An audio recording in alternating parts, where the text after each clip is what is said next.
নমস্কার বন্ধুরা, কৃষ্ণা ফুড ওয়ার্ল্ডে আপনাদের স্বাগত। আজকে আবারও একটা নতুন ভিডিও নিয়ে চলে এসেছি। আজকে বানাবো সাদা তিল দিয়ে আলুর দম। চলুন তাহলে দেখিনি কি কি লাগছে। প্রথমে আমি দেখুন আলু কেটে নিয়েছি, তারপরে এইদিকে নিয়েছি পেঁয়াজ কুচি, টমেটো কুচি, কিছুটা রসুন, আদা কুচিয়ে নিয়েছি অনেকটা পরিমাণ সাদা তিল, নুন, ধনের গুঁড়ো, হলুদ গুঁড়ো, লঙ্কা গুঁড়ো, আর কিছু না। এইটুকুনি দিয়ে আজকে রান্নাটা করবো। চলুন তাহলে এবার শুরু করা যাক। প্রথমেই আমি শুকনো কড়াই নিয়েছি। কড়াইয়ের মধ্যে আমি সাদা তিলগুলো ভালো করে ভেজে নেব। একটু লাল করে ভাজবো, বেশি লাল করব না, হালকা লাল করে একটু ভেজে নেব। দেখুন আমি ভেজে নিয়েছি কমপ্লিট। এবার আমি এটা শিলনোড়ার মধ্যে দিয়ে বেটে নিচ্ছি।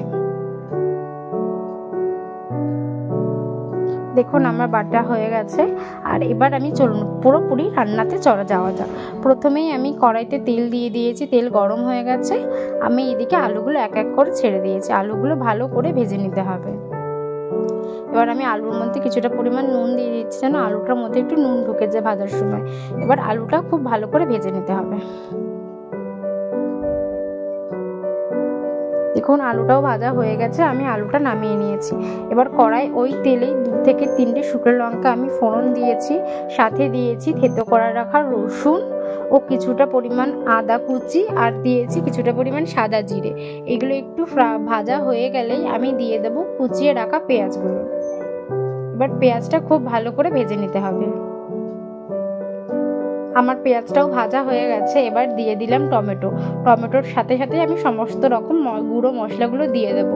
প্রথমে আমি দিয়ে দিয়েছি ধনে গুঁড়ো, নুন, তারপরে দিয়েছি হলুদ গুঁড়ো, লঙ্কা গুঁড়ো দিয়ে এবার মশলাটা খুব ভালোভাবে কষিয়ে নিতে হবে।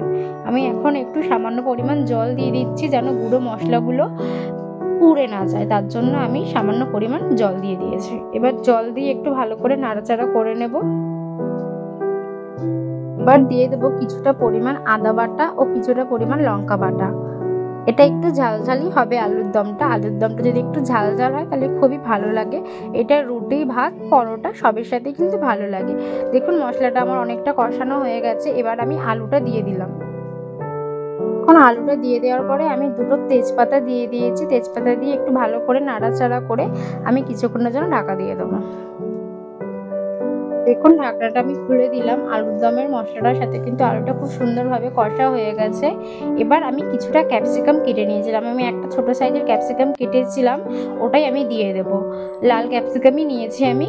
এবার এটা ভালো করে ক্যাপসিকামটার সাথে আবারও কিছুক্ষণ মশলাটা কষিয়ে নেব।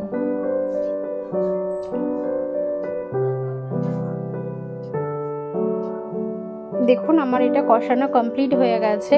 এবার আমি একটু দেখে নেব আলুটা সেদ্ধ হয়েছে কিনা, তারপরে দিয়ে দেবো পরিমাণ মতন জল।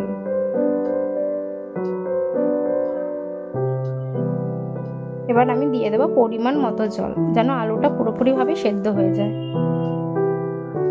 এবার জল দিয়ে ভালো করে ফুটার জন্য টাইম দিতে হবে।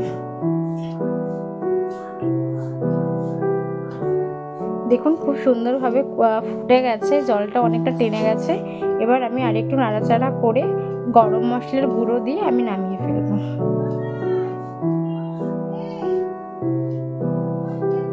দেখুন আমি গরম মশলার গুঁড়োটা দিয়ে দিলাম। এবার আমি আরেকটু ভালো করে নাড়াচাড়া করে আমি এবার নামিয়ে ফেলবো। দেখুন আমি আলুর দমটা নামিয়ে ফেলেছি, একটা কাঁচা লঙ্কা চিড়ে দিয়ে দিয়েছি। এবার যে সাদা তিলটা আমি বেটে রেখেছিলাম সেটা ওপর থেকে আমি দিয়ে দেব। দেখুন আলুর দমটা কি সুন্দর কালার এসেছে, ভীষণ সুন্দর লাগছে।